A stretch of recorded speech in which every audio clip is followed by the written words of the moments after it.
Hello, Mr. Simon Byabakama. My name is Mordecai Murisa. I'm a Ugandan based in these United States of America. Recently, I sent you a message and I'm here to have a conversation with you once again. If there's a thing I learned from the history of the Nazi Germany, was a thing that happened shortly after the fall of Adolf Hitler.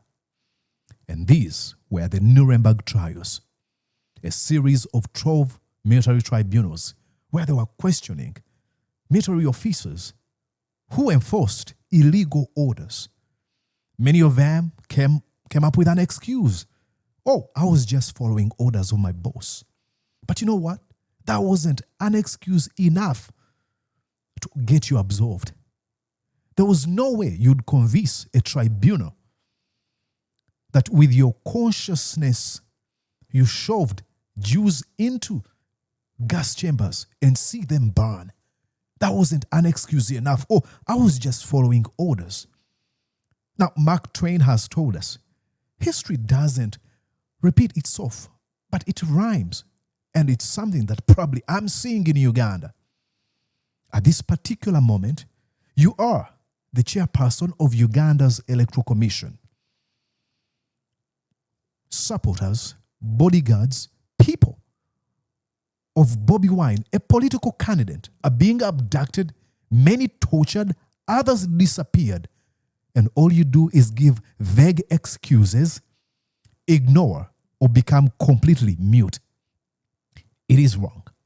Rise up to the occasion, reclaim your consciousness, and let you please save the soul of our country. Let yourself save the soul of our country. It is wrong what we see on the campaign trail of Bobi Wine. Beating up of people. Unarmed, non-violent people having to face the wrath of our politically motivated, controlled security agencies. Rise up to the occasion. If need be, suspend everything that's going on. Mr. Simon Byabakama, it is very easy when you are in the comfort of power to think, oh, this will never end. There's a delusion that overrides the reason and logic of men. But it usually comes crumbling down when you least expect. And time is going to come when Museveni is not here. You are all hell-bent on performing for an audience of one person, Yoweri Museveni, whose regime is going down the rabbit hole in ways we have never seen. And you're just quiet. Mr. Simon, rise up to the occasion. This is extremely wrong.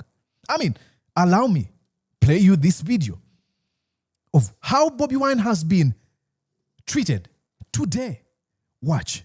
Techali campaign yafuka lutalo tuli wano tuliwo mateeka akulira akakiiko k'ebyokulonda gwe bayita Byabakama amanyi tulina okubeera wano amateeka gamanyi tulina okubeera wano bazze baziba amakubo tuleme kutuuka mu budde naye ne bwe tutuuse bali mu bakuba tiyagaasi naye muswadde nnyo laba ebikolobero bye bakola temuggyako kamera zammwe njagala ensi erabe eyo Uganda Police Franka Mwesigwa yabasindise bamekinga sure Kyagulanyi tayogera n'abantu naye bannange muli bana Uganda ebyo byonna bagenda bikola naye tujja kuwangula kati kambasabe muveewo nze kansigalewo bakole ebikolobero ebyo. Mr. Byabakama, the world is watching you. We are here legally, but what you're doing to the people is against the law. That is what the Uganda police is doing. Mumuyambeko mukyalo oyo, mubayambeko abantu abafa, mubayambeko. That is what the police is doing. Mubayambeko tebafiirawo. Oyo gwe bakubye amenyeso okugulu muyambeko. Oyo mukadde musituleko. Oyo mwana temubalinyalinya. What a shame. What a shame. What a shame.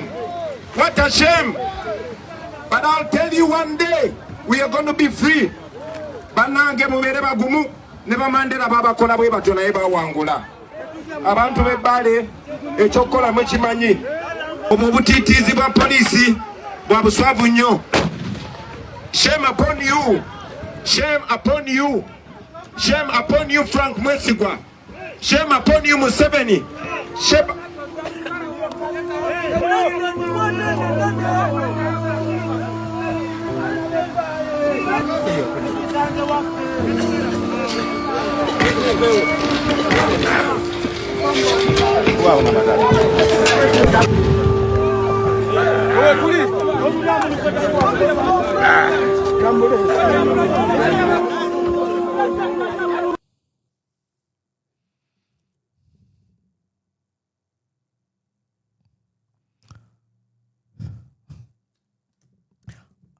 How do you explain that?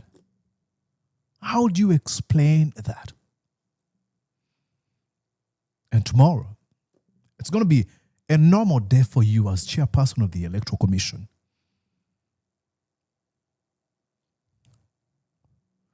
Time is going to come.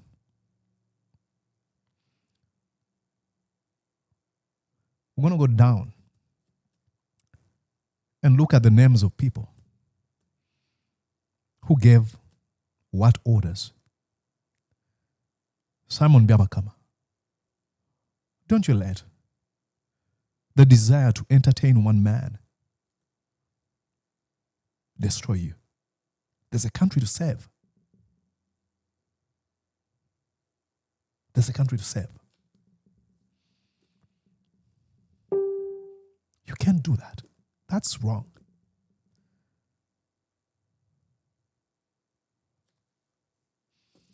Unarmed, non-violent people excited just listening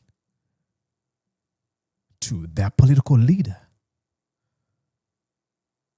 only for you to, and you'll be, oh, I'm not culpable, I'm not responsible for that.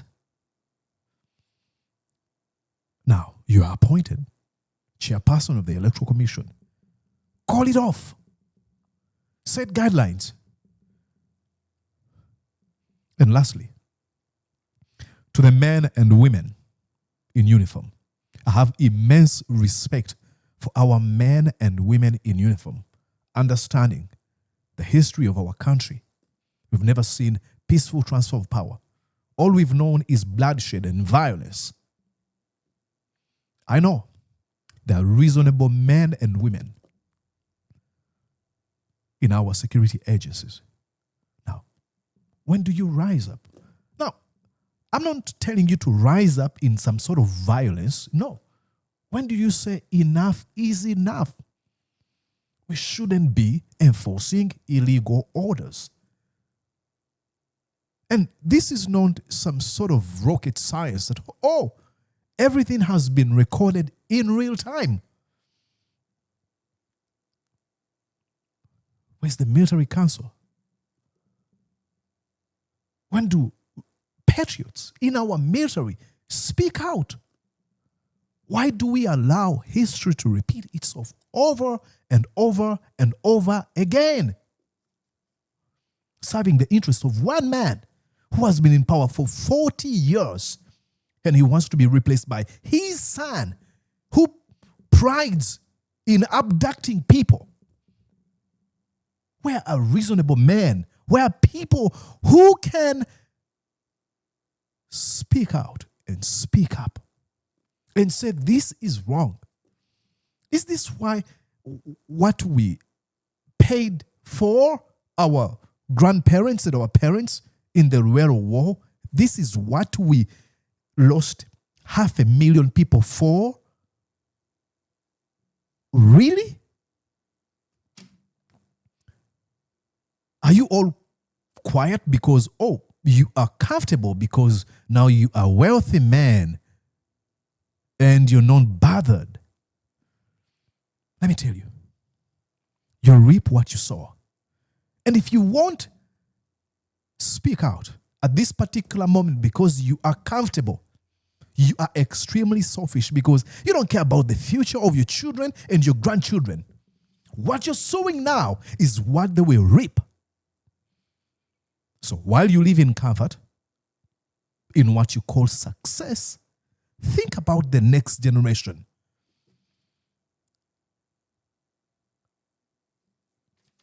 The Katikiro of Buganda, Charles Peter Mayiga, wrote on his social media platform, and I quote, "Once again, I urge police and security agencies to keep law and order."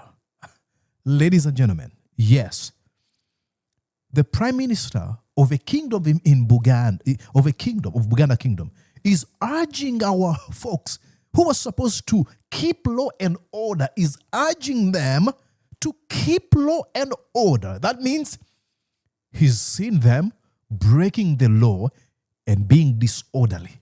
So he's saying, I'm urging them to keep law and order in a non-violent, non-partisan manner during this campaign period.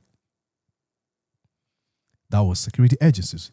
Then he went, the second paragraph, he was addressing Simon Byabakama. He said this: "It is unrealistic to ban processions of supporters." Simon Byabakama said, we cannot have processions. He said, it is unrealistic to ban processions of supporters. He continues, "Political rallies are not prayer meetings to which worshippers go calmly. Political rallies are about excitement. How can you punish people for being excited? Oh, I'm going to tear gas you and pepper spray you because you're happy."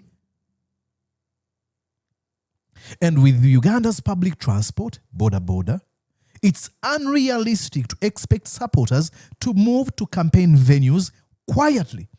It is unheard of. Now he's addressing the Minister of Justice and Constitutional Affairs, whom a few weeks ago said this is going to be the quietest election ever. It is not feasible. He continues, "Ensure supporters don't harm others, but let them be. Let us be happy.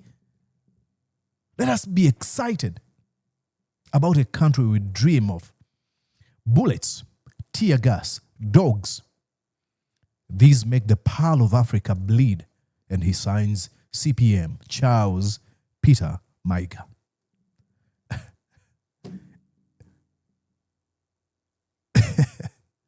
A kingdom official is telling our police, "Oh, actually, you should be keeping law and order," like he's reminding them their duty. Now, as I finish this, and I'm sorry for being emotional before your eyes,